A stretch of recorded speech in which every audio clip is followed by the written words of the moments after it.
Bonjour ou bonsoir, tout dépend à quelle heure vous regardez cette vidéo de votre chroniqueur habituel de l'ODJ Média et de la web radio R212 du groupe de presse Harry Salah. Ma chronique s'adresse encore une fois à Madame la ministre du Tourisme, ou plutôt au gouvernement à la veille du projet de loi de finances 2026, le dernier de son mandat. Pour vous poser sans provocation aucune cette question, mais où sont passés les chèques vacances au Maroc? On est bien dans le cas typique de l'Arlésienne des chèques vacances au Maroc. Autant expliquer qu'une Arlésienne est cette chose dont tout le monde parle ou que tout le monde attend, mais qui se fait discrète ou demeure absente. En lisant les brochures touristiques de notre beau royaume, on serait tenté de croire que le Maroc est un paradis pour tous. Des campagnes Visite Morocco aux spots vantant les plages d'Essaouira ou les dunes de Merzouga. Tout y est, le soleil, l'hospitalité, la diversité. Il ne manque qu'une chose, les Marocains eux-mêmes. Eux regardent les publicités depuis leur canapé quand ils ne se serrent pas à 7 dans une Dacia en direction du bled. Les vacances, un luxe payant cash ou pire encore, à crédit. Depuis plus de 10 ans, un mot magique circule pourtant dans les couloirs ministériels, chèque vacances. Vous en avez entendu parler forcément, c'est comme la pluie promise après la sécheresse. Il y a toujours un ministre pour annoncer que ça y est, c'est pour bientôt, un député pour déposer une proposition de loi, un blogueur pour s'enflammer sur le sujet, puis plus rien. Le chèque vacances, c'est l'Arlésienne marocaine. On en parle, on en débat, mais il ne se montre jamais. Oui, je peux parler d'un rêve made in France, qui se perd dans les sables du Maroc. Les plus cyniques ironisent « encore une idée copiée chez les voisins ». Peut-être, mais quelle idée! En France, ce mécanisme existe depuis 1982. Plus de 4,5 millions de personnes en profitent chaque année, générant 1,67 milliard d'euros de dépenses. Les ouvriers du bâtiment y vont à la mer, les employés de banque visitent le Mont-Saint-Michel. En Suisse, le précurseur RECA faisait voyager les familles dans les Alpes dès les années 1950. Même l'Espagne, l'Italie et d'autres pays méditerranéens l'ont adopté pour doper leurs régions moins fréquentées. Au Maroc, l'idée germe en 2012, porter certains professionnels du tourisme. Ils proposent un pécule annuel de 3 000 dirhams abondé par l'employeur et déductible d'impôts. Les établissements informels se déclareraient enfin, les familles iraient à l'hôtel sans sacrifier la rentrée des classes et l'État y gagnerait en TVA. Des histoires qui donnent envie d'applaudir. Puis l'histoire se répète. 2013, Kounouz Biladi se veut la vitrine du tourisme interne, mais ce n'est qu'un site web avec des offres inexistantes. 2018, le ministre Lassen Haddad jure que le dispositif arrive sans suite. 2020, la loi de finances rectificative mentionne enfin les chèques vacances. Champagne. Hélas, l'amendement reste lettre morte. 2023, nouvelle ministre, nouveau teaser, on est sur la dernière ligne droite. Fin 2023 puis fin 2024, les lois de finances ne contiennent aucune mesure, le gouvernement invoque des priorités sociales.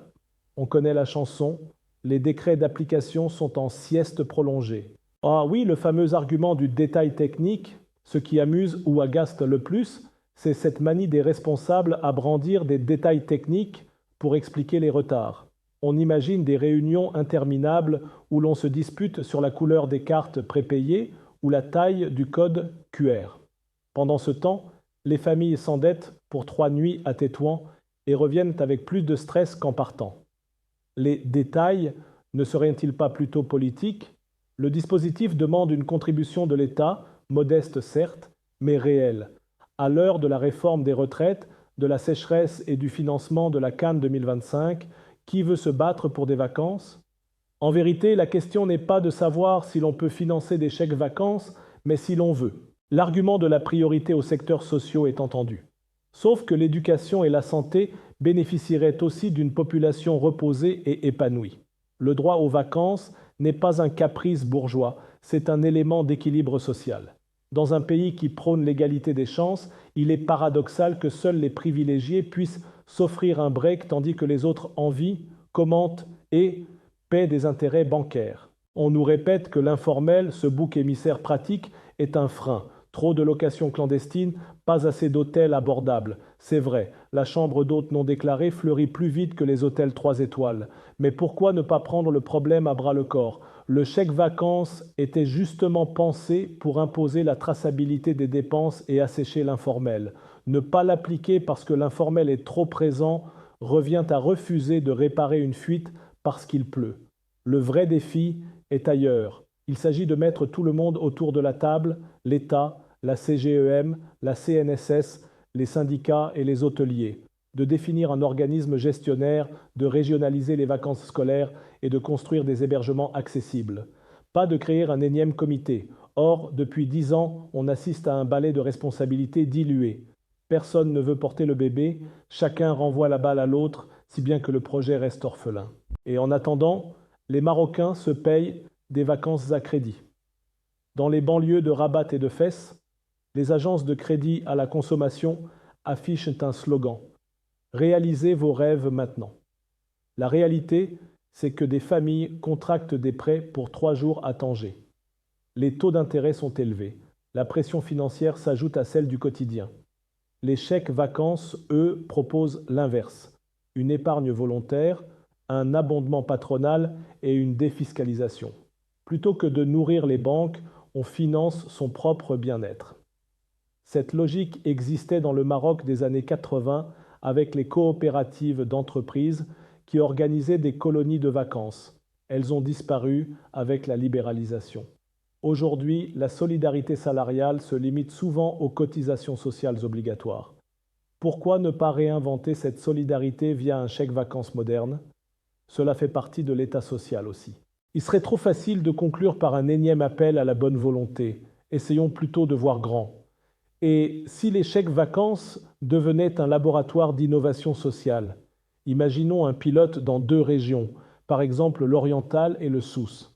Les salariés des entreprises volontaires épargnent, l'employeur abonde, l'État accorde un petit crédit d'impôt. Les hôtels partenaires proposent des tarifs accessibles. On teste, on corrige, on généralise. Pendant ce temps, le calendrier des vacances scolaires est différencié par zone, comme en France, pour éviter les embouteillages. On pourrait même imaginer des chèques vacances verts, encourageant les séjours dans des villages écotouristiques et des chèques vacances culturels donnant accès à des festivals et musées.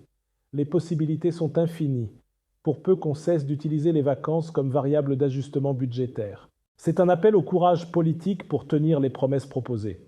Non, je ne suis pas naïf, je sais que gouverner, c'est choisir. Et ce n'est pas toujours facile. Mais choisir, c'est aussi hiérarchiser. On peut très bien investir dans un stade pour la CAN, tout en réservant quelques dizaines de millions de dirhams à la cohésion sociale. Le message que l'on envoie compte. Oui, les Marocains ont droit à des vacances et l'État les accompagne.